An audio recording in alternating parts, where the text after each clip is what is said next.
Welcome to the Infuse Your Future podcast, where we bring together people and ideas who are making the world a better place. I'm your host, Dr. C. In this podcast, you're going to hear solo episodes with various self-help topics. You're also going to hear guest speakers from all walks of life. If you're ready to experience the power of coaching, set up a complimentary 45-minute consultation with me at infuseyourfuture.com. And be sure to sign up for my mailing list for a free gift. Enjoy the show. Okay, today's guest was Kassandra Arsenault. She's a social media marketer and online business manager. And it's great to have her on the show today. She's going to tell us about some self-confidence, tell us the story of how she built her business. So hi Kassandra, how are you doing? Hello, thank you so much for having me. I'm doing well. Good. Welcome to the podcast. Why don't you tell everybody a little bit about yourself and what you do? Absolutely. So I am the owner of Konnect. I am a social media marketer and online business manager. Essentially, I help other entrepreneurs with all the back end things of their business. A lot of times, social media, email sequences, funnels, processes, all of that can take up a lot of headspace for us. And business owners want to be in their creative energy. They want to do the things that they enjoy doing rather than all the back end stuff that they have to do, quote unquote. And so that is what I do. I help them with all the organization, all the systems, all the processes on the back end so that they can stay in their zone of genius. I love that. I don't have a good relationship with technology at the moment. So having someone else do all that for me is wonderful. Absolutely wonderful.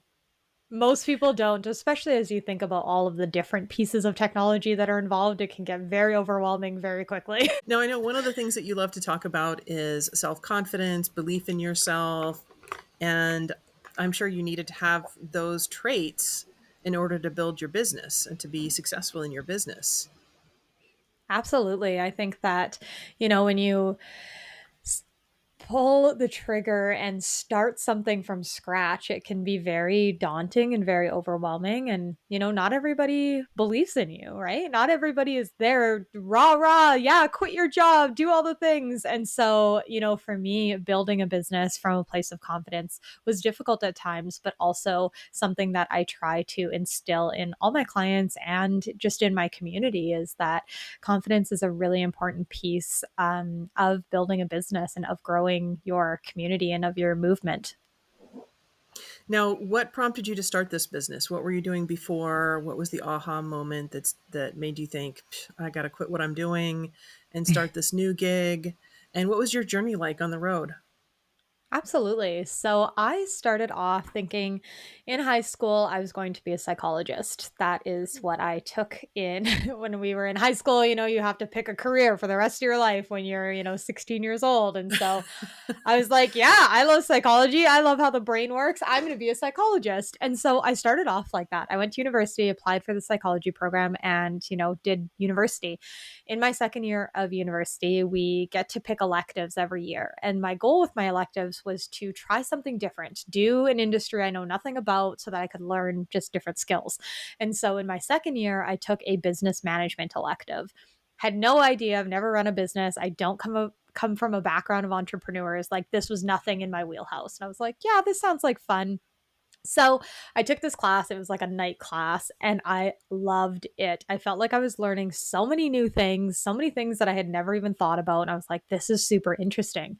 So I remember going home and telling my parents and I was like, I really enjoyed that class and I think I want to go into marketing.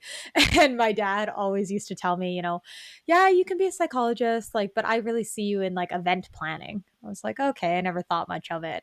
And so when I came back in that second year, I was like, no, I want to go into marketing. And so I decided to fast track my degree. And so I got my psychology degree and then went into business marketing, which I loved.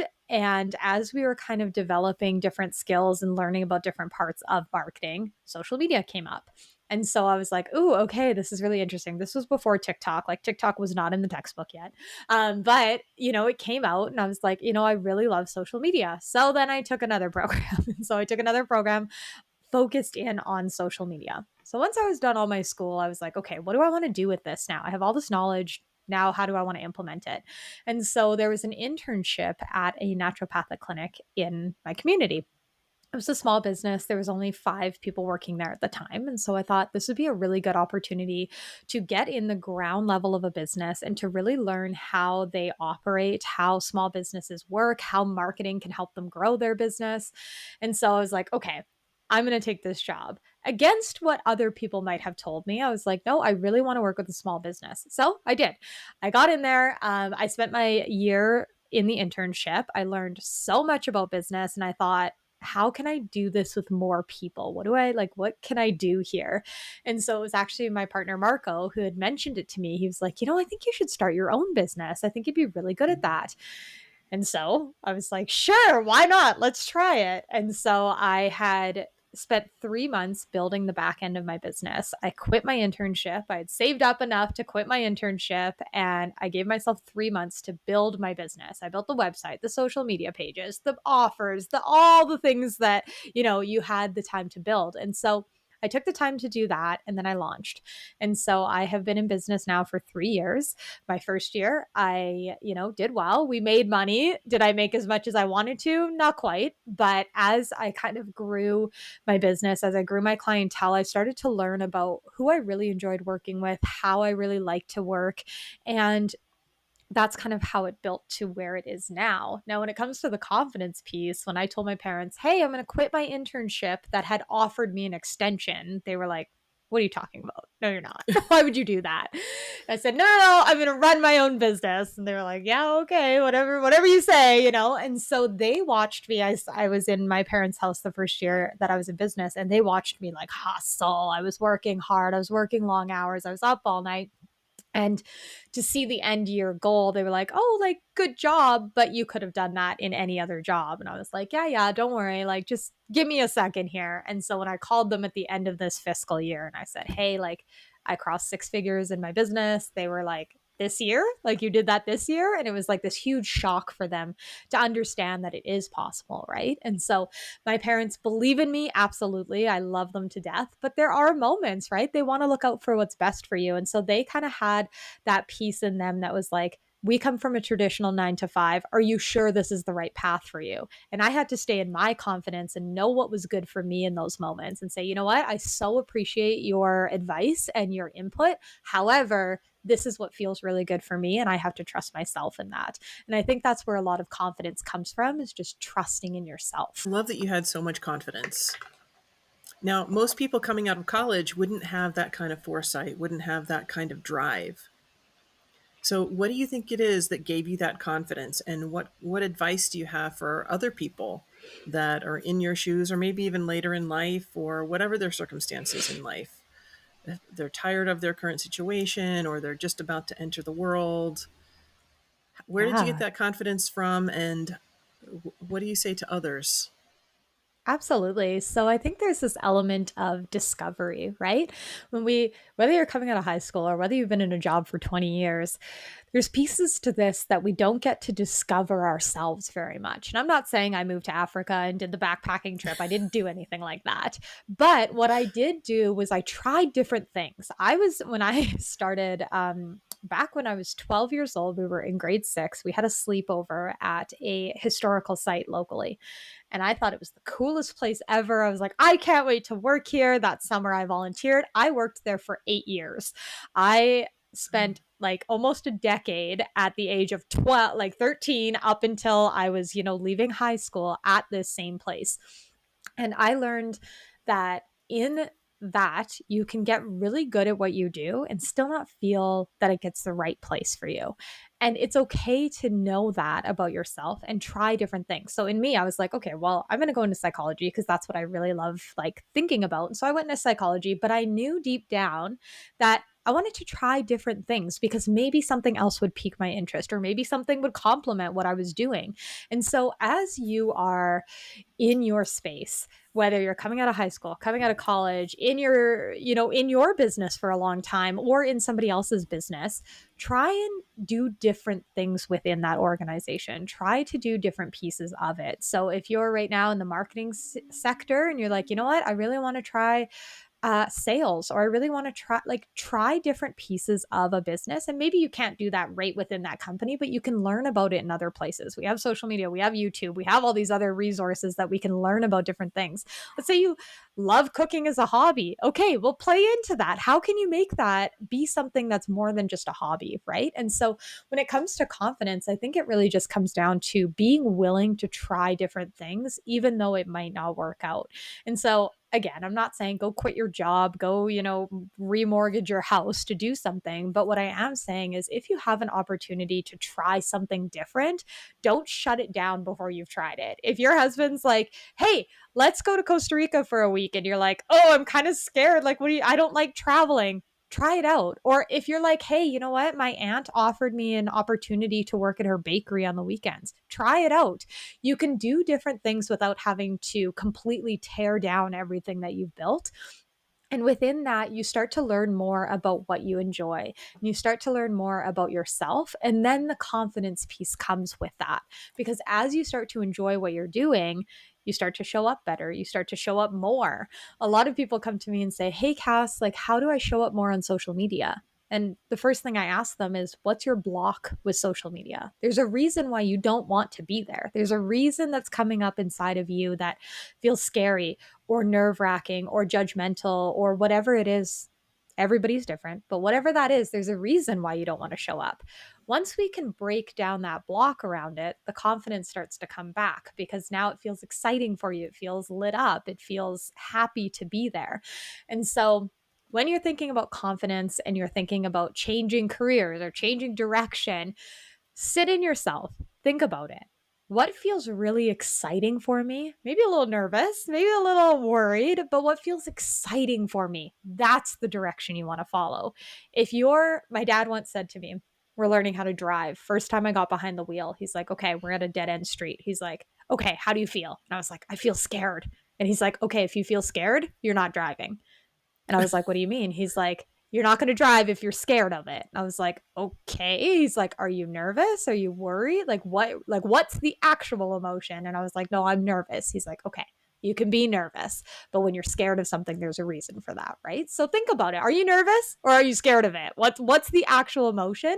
And we can work on that. We can gain the courage. We can gain the excitement. It just comes with some practice. It comes with time. It comes with knowing yourself and knowing what you really enjoy. Very well said. I've also heard people say that just to kind of reframe, it's a reframe. Yeah. Reframe yes. Fear. Fear is just another way to say excitement. If you can reframe fear as excitement, then you take something that is terrifying and make it fun. And that's one that I use a lot because it is a little bit scary to go out and do something new. But if you think it's exciting, then you're going to have a lot more fun doing it. Yeah. If you got a little smile on your face, you might be scared, but you're kind of like, ooh, like if you can feel it in your body, right? A lot of us don't trust our body. When you're about to do something new or you're about to walk into something that's completely different, you can feel it in your body. Oftentimes you kind of like butterflies a little bit. You're like, ooh, I'm kind of like nervous, but I'm not like, you get kind of jittery almost. That's how I get. I'm like, ooh, okay, like I'm going to do this, right? It's like jumping into the deep end of a pool. You're like, oh, I don't know if that water is cold, but I'm going to run in anyway, right? Like it's just this kind of jitteriness that happens. And I think, like you said, that's an important piece of that. It's like reframing. It's not fear that's coming up for you. A lot of times, like when we actually think about the times that we've been afraid in life, there's probably very few and far between times that you've actually been afraid. It's nerves, it's anxiousness, it's excitement. It's that type of thing that often comes up for people. And Will Smith, I remember this video where he was talking about how fear, you really only feel fear until you do what you're fearful of. Yeah. It's the lead up to what you actually do. And then when you do it, the fear is gone. So It's very interesting. He made a video, I think it was his 50th birthday, where he jumped out of a helicopter or something like that, like bungee corded out of a helicopter or something like that. Right. And he talks about how he went parachuting, something involving a helicopter and jumping out of it. But he was terrified up until the moment that he jumped. And then it was just bliss and peace, Yeah, which was so interesting. it Now, you're a is. social And media marketer, and I heard you Mhm. say that a lot of people have fears about being on social media. What would you say is the number one fear people have about going out on and putting themselves out on social media? what other people are going to think of them.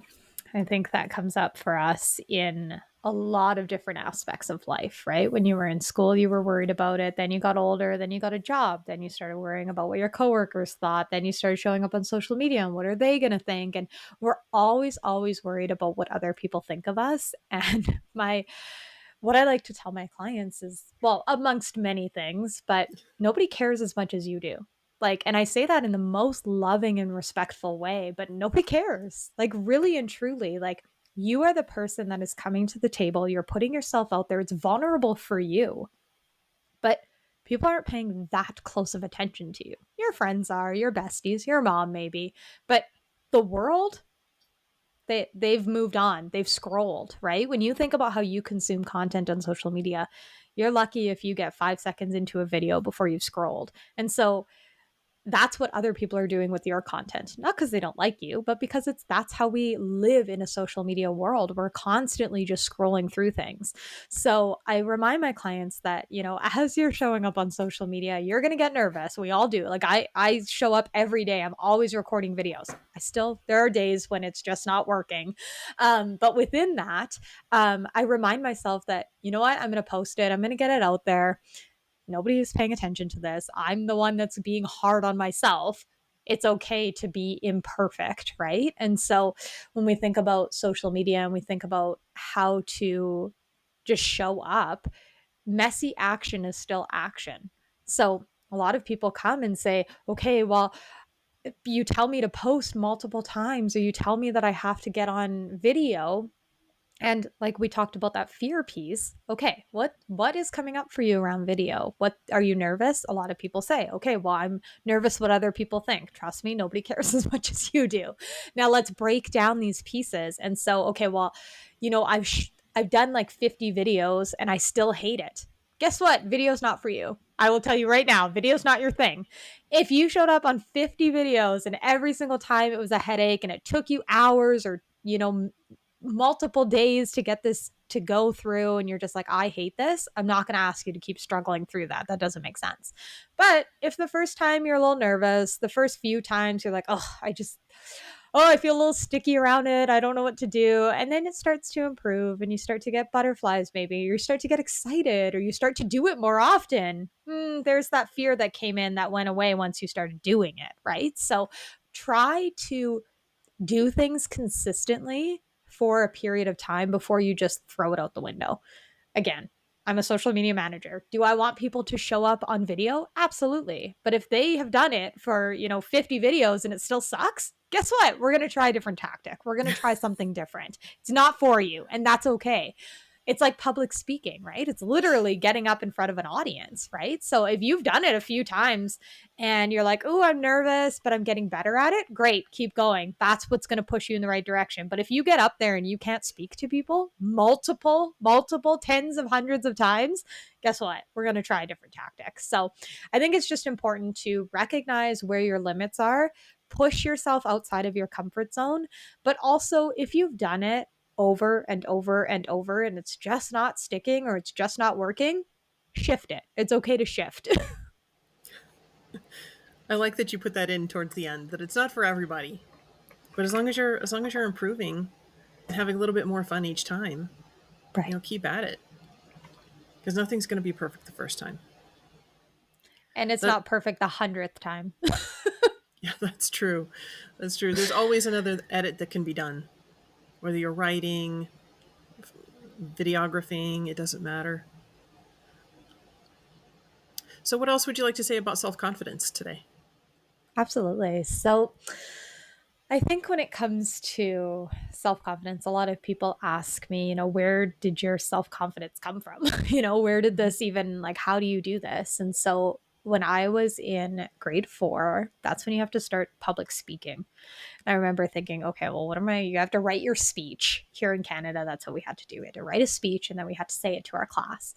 And so I wrote a speech, and that speech ended up taking me, this is the first time I've ever like public spoke in front of a class, like outside of just like chatting with your friends. And that speech took me to the city nationals. And from there, that's where I started getting up on stages. I started speaking. I danced my entire life. I was always on stage, always behind the scenes, always doing these things. And so for me, at the age of 28 years old, I've been doing this for, 15 years. This comes very natural to me. But it took me time to get to that point, right? It took me time. It took me practice. It took me effort. You know how many times I could recite that speech to you today because I practiced it over and over and over. And so when it comes down to confidence and where that comes from, it really is a place of trusting in yourself. Who do you know yourself to be?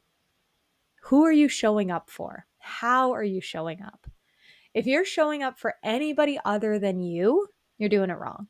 I don't show up. Yeah, I show up for my clients because, we got the work to do, but I show up for myself first because I want to build this dream, because I want to build this business.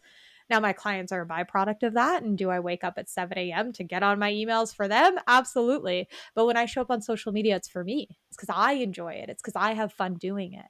So when it comes to self-confidence, really think about, who are you doing this for? Is it for somebody else? Because it's like quitting a bad habit. If you're doing it for anybody else, you're probably never going to quit. If you're like, okay, I'm going to stop eating sugar. I'm going to do it because my doctor said it's good for me, or because my wife wants me to do this, or because my kids should know. Who are you doing it for? When you start doing it for yourself, that's when the shift changes. That's when things start happening. So why are you showing up? Who are you showing up for? Who do you know yourself to be? That's a big piece of this. Reminding yourself that, again, nobody else cares. Nobody else is judging you as much as you're going to judge yourself. And practice doing it consistently, putting yourself in maybe slightly uncomfortable pieces to get better at these skills. So like I said, when I was in grade 4, as what are you in grade 4, 10 years old, standing up in front of hundreds of people, did that sound fun? No. I was like, are you joking? I don't know how to do this. This is the first time I've ever done something like this. But okay, that was an introduction. And then I kept doing it after that. I kept showing up. I kept doing it. Okay, then I danced. Then I showed up in other speech competitions. Then all of these pieces. Now I'm doing these types of things. So when you think about your business, or when you think about how you're going to start showing up, okay, maybe you show up on Instagram, right? And you do a little video of yourself. You put it on your stories. You're like, oh, that felt not great, but I did it anyway because messy action is still good. I put it up. Then tomorrow, do it again. And then again and again and again. Eventually it becomes easier. Eventually you have to do less takes. Like now when I show up on social media, if I'm doing more than one take, it's not a day for me. We're not doing it. Try again tomorrow, which rarely happens now. Maybe that's once a month that ever happens, right? But you just start to get better. You start to, and as people react, as people give you that positive feedback, bumps the ego up, right? And you start to feel better about yourself. So think about it in the essence of, who you're doing it for, practice, show up. All of these pieces will come into play. You start to feel better. Your audience starts to engage more. As you become more natural at it, it will start to develop, but you've got to do the uncomfortable thing for a little while. You've got to push yourself outside of that comfort zone. You've got to show up to the networking event that you never want to go to, but you're like, I need to do something uncomfortable. And so I need to show up on a podcast because it feels uncomfortable, but I'm going to do it anyway. So start to say yes to those opportunities that just kind of push you a little bit in different directions. If I never would have took that business elective in university, I wouldn't be here. I know that for a fact. I wouldn't have ended up here. I would have been a psychologist. And so start just kind of brushing up against those uncomfortable pieces and allow yourself to open the door to them and just try it out. You can always say no, but when you start to try different things, you start to just kind of build that muscle, and it becomes less scary as you go through it. And it makes life more interesting. 100%. You have a lot more interesting things to do in life. So what's next in your business? How do you see your year unfolding? Yes. So I launched a new program that I've been thinking about for so long. And it's something that I really wanted to kind of fit into the market. I noticed there was a big gap around virtual assistants and online business managers and everybody feeling stuck inside of containers. And I was like, no, I don't want to be stuck inside of a container. I don't want my clients to feel like they have to work with me. I was like, no, you decide what you want to do. And so it's a really flexible program for them to decide how they want to work with me and what that looks like for them. And so I would love to be able to have, 20 people in that program by the end of the year. It's a new launch. It's a new thing for me. And so I would love to be able to grow that program. I just started my own podcast a couple weeks ago. And so I have been doing Congratulations. Thank you. Thank you. I've been doing interviews with a bunch of entrepreneurs and just kind of getting in the zone with that. I finally feel like that is kind of the next step in my business. And so, yeah, just growth, both within myself and within my clientele, and just really serving people in a way that feels aligned and exciting for both of us rather than, sticky and frustrating. Yeah. Yeah. What's the name of your podcast? It is the Connection Hub. Oh, I love it. Is that with a K or a Thank you. C? It is with a K because the business is Connect with a K. We're just switching it up for everybody. And what does your new program look like that you have that you're trying to get 20 clients for? Yeah, absolutely. So it's an online business management program. Essentially, you come to me and say, hey, Cass, I need X, Y, and Z in my business. I want to scale maybe to the next level, whether it's hiring a teammate, maybe you're scaling to your first 6-figure year, maybe you're scaling to 7 figures, 8 figures. I've worked with kind of everybody in between.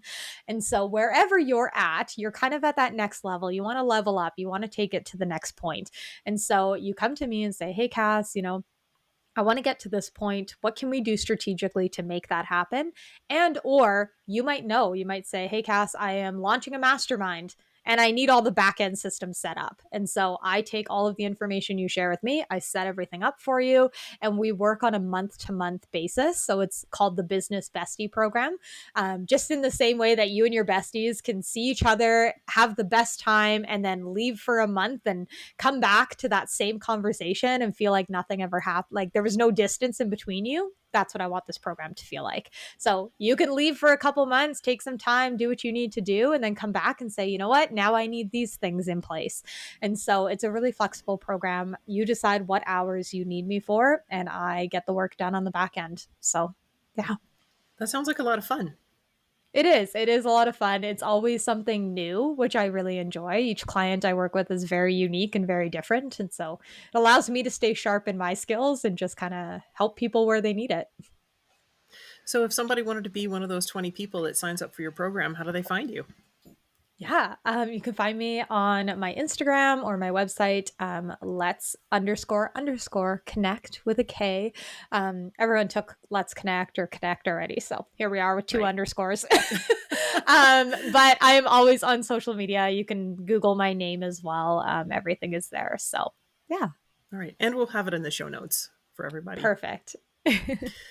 I love giving people a call to action at the end of each episode, something that they can do to infuse their life, infuse their future right now, today, whether they have money, whether they have time.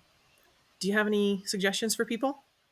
Yes. Okay. This week, whenever you're listening to this week, I want you to go out and say yes to something you normally wouldn't.